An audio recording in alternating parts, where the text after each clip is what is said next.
Hey guys, Eva from Nohmads here.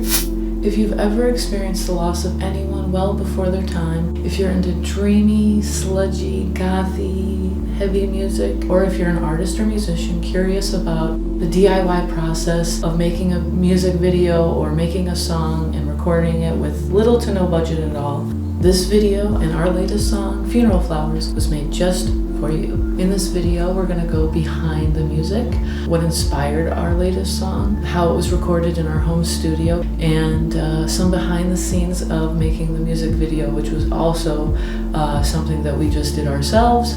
So let's get to it.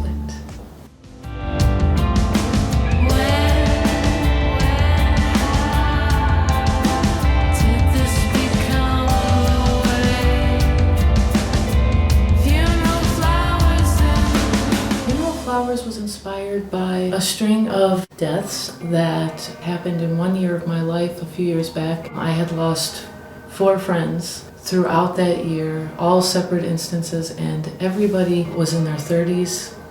They were all a part of my personal music community in some way, shape, or form. Hearing the news of the last one, I felt like I was losing my mind at that point. I mean, for 4 people to pass at such a young age, and in my heart, over and over, I kept asking myself, like, why and how could this be happening to so many people around me that were really in the prime of their life? It really hurt too, because I was supposed to see this friend, just days before at a party, and I ended up at a different party, and so the sadness weighed that much more. After receiving that tragic news and spending a couple of days trying to avoid processing it, you got lots of distractions in your daily life. You go to work, you take the train, you commute, you deal with other bullshit, and when Friday came around and it was after work, it was a cold November night.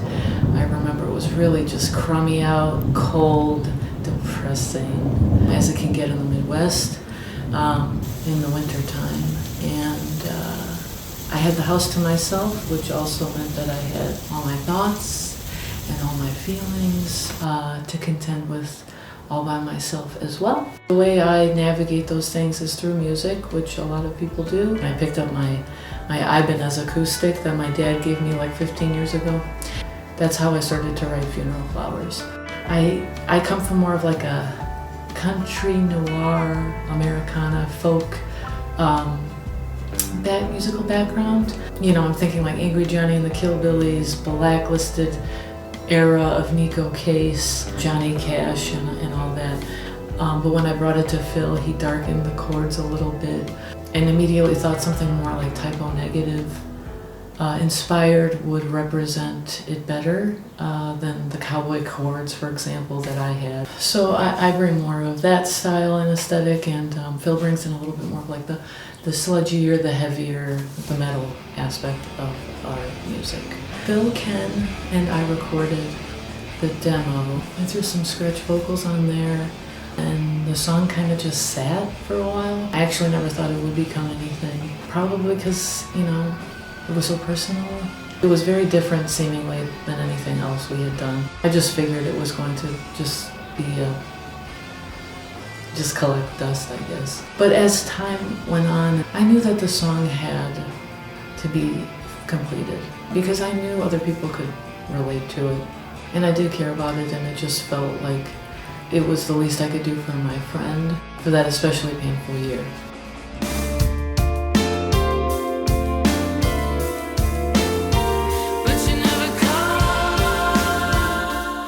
So years after the demo, I made it a point to officially record this song. Funeral Flowers was going to be the first song that we recorded in well over a year. I think the last one was Family Portrait, because we were mainly focusing on shows and touring and stuff like that. Everything we did for this song was completely DIY, except for the mixing and mastering that we got professionally done. We recorded the drums, the vocals, the bass guitar, keys, and percussion in our home studio in the basement. This is where we have our jams and our recording sessions. And Ken, he recorded his guitars at his home studio. We actually used all of his guitar takes from the demo because they were so good. They just had the essence. He wrote amazing parts, and yeah, they just sounded so good. So we literally just kept everything that he did on the demo.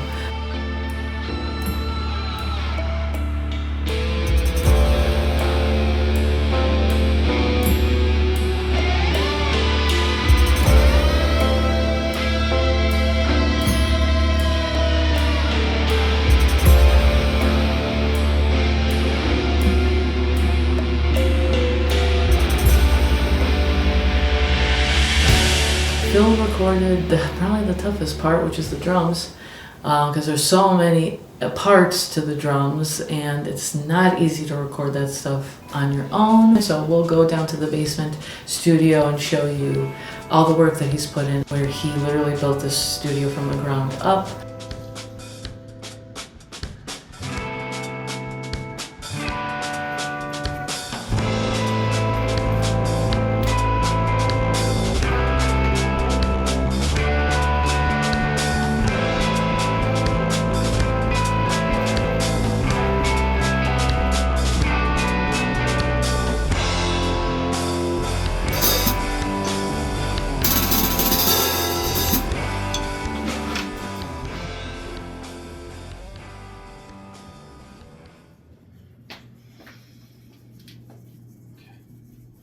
Or are you staying down here? I'm staying down here.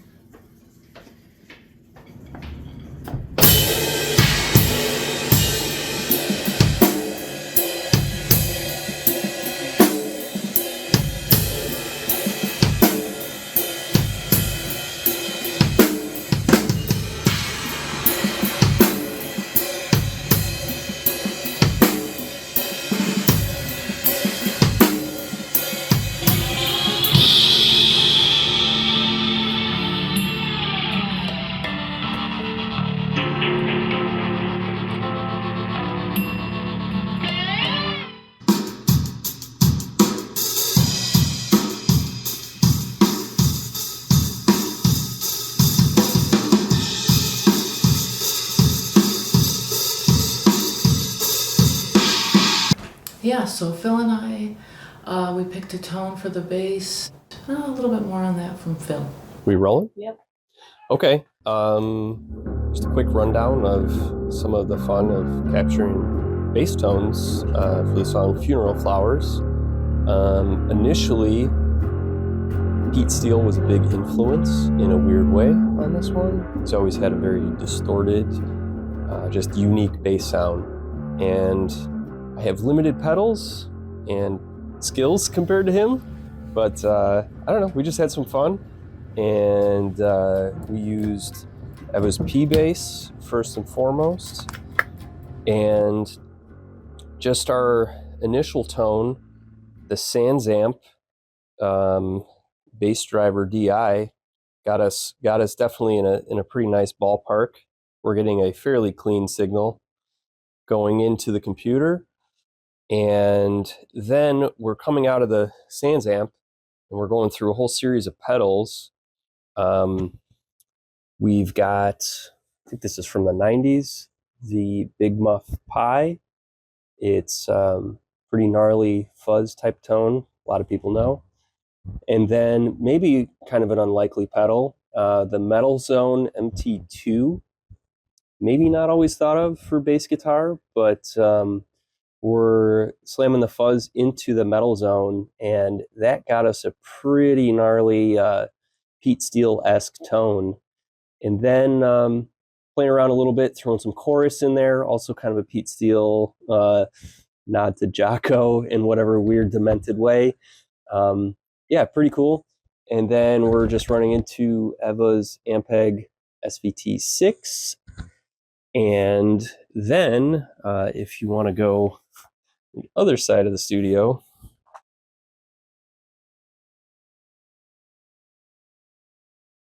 hidden under here, we've got an Ampeg 1x15 cabinet that we're miking with a Neumann 87 clone that was most generously on loan to the studio.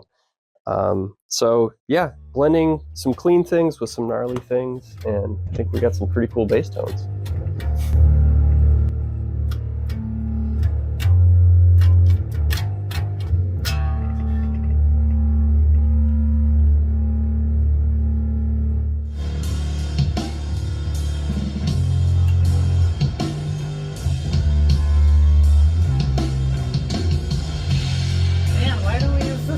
time. So, It was too unruly. I know.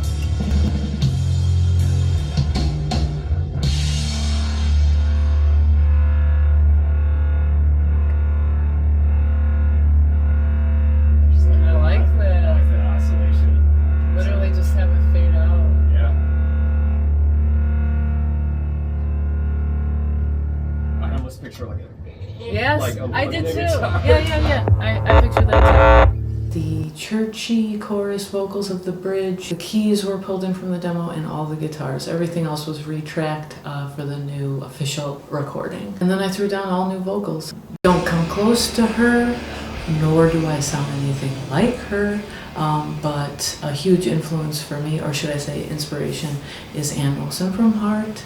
Her choices feel so new and fresh and raw and exciting decades later, and you know, her obvious love for Robert Plant, and I can relate. Like, there's so many male vocalists that I love, and it's just, you know, how do you mimic that as a female vocalist? Well, you know, she has her own sound, and you know, but you can hear the influence, and I think that's really cool.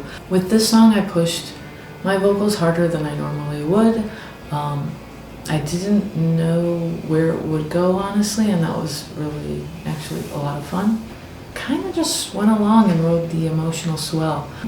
I was listening to a lot of Little Dragon, actually, Royal Thunder, Lana Del Rey, Typo, and Heart. That bridge outro was totally my November Rain wannabe moment. The solo piano and like the big choir vocals and whatever, the drama. And you know, it is a song about death too. After we finished that, then our buddy Kyle of Black and Bloom in Colorado had us send him the tracks, and he mixed it for us. And then the studio owner, who's out of Switzerland, he did the mastering.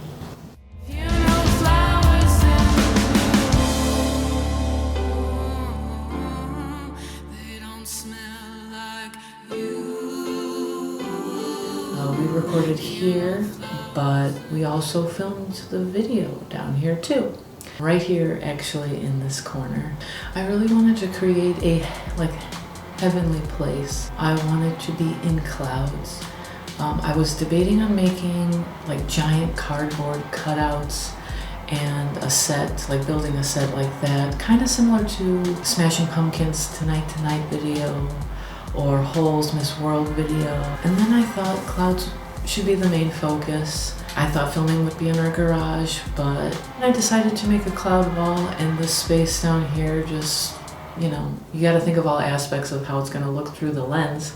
But this was like a nice little contained area. So it was like I wasn't gonna have to spend like days building something. Instead, I just bought a bunch of just stuff from Amazon, and then I spent 4 hours building the set. So I ordered polyfill and poster paper. I think I got that from Michael's. Polyfill for the cloud effect, and the LED light strips, that was from Amazon. I already had a hot glue gun and some hot glue, so that was covered.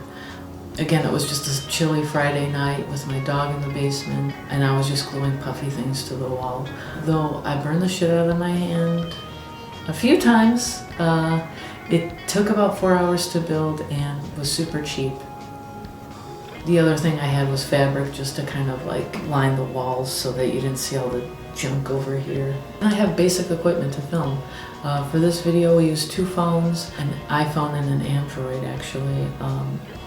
Kai, who helped film the performance shots, she has an iPhone, and she just put it on a stand, and we just had like that running the whole time, just creating the static shots. And then I had my phone on a gimbal, and just kind of did all the moving shots, the close-ups, the things like that. It was really good to have somebody to help just like film.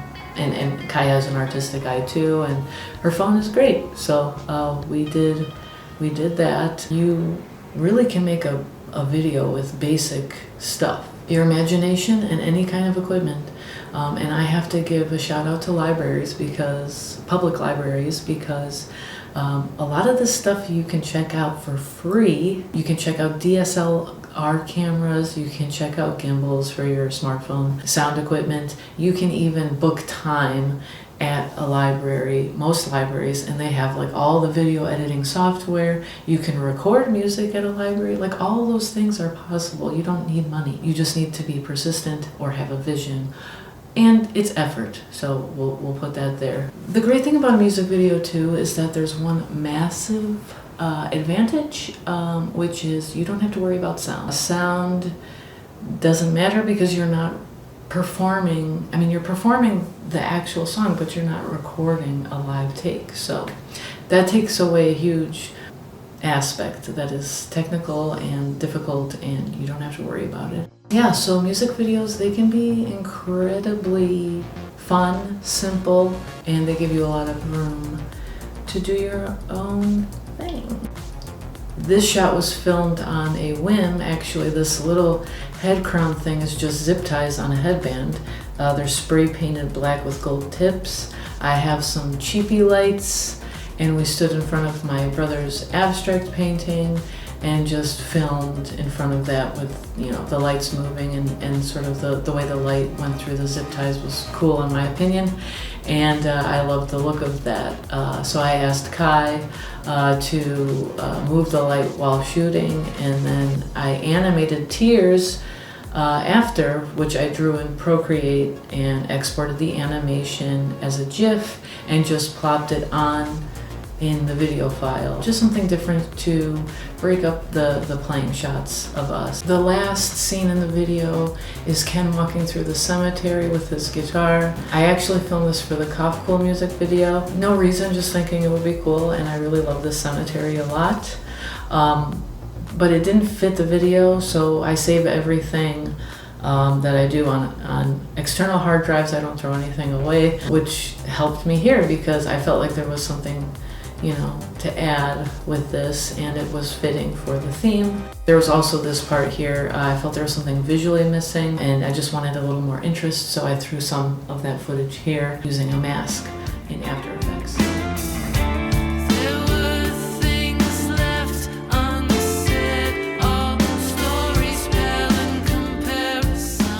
The other location that we filmed at was my childhood home on the piano I grew up playing, which was pretty cool. Thought it'd be more romantic than just playing the keyboard.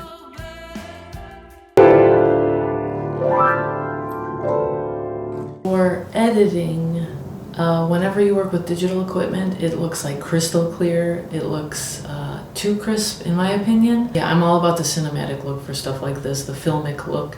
So I actually created a faux film grain using After Effects. It's like sort of animated effects. I gave any text in the music video a film quality look as well. Added a Gaussian blur and a jitter effect in After Effects to mimic this. In the end, it made a huge difference if you compared, you know, the one against the other, the crisp digital version and then with the added effects on top. And I do everything in 24 frames per second as opposed to the digital 29.97 frames per second.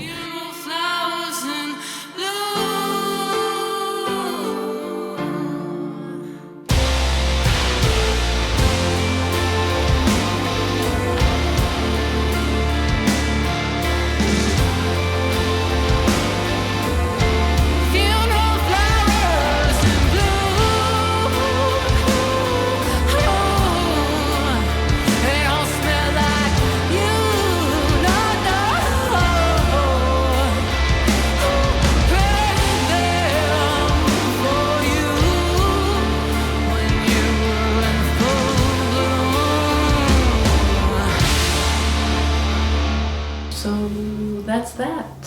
A lot goes into a song, a recording, a music video, and most of all our music is here to tell a story. If you made it this far, guys, thank you. Let us know if anything resonated for you, what you think of the song. As always, we appreciate you. Cheers.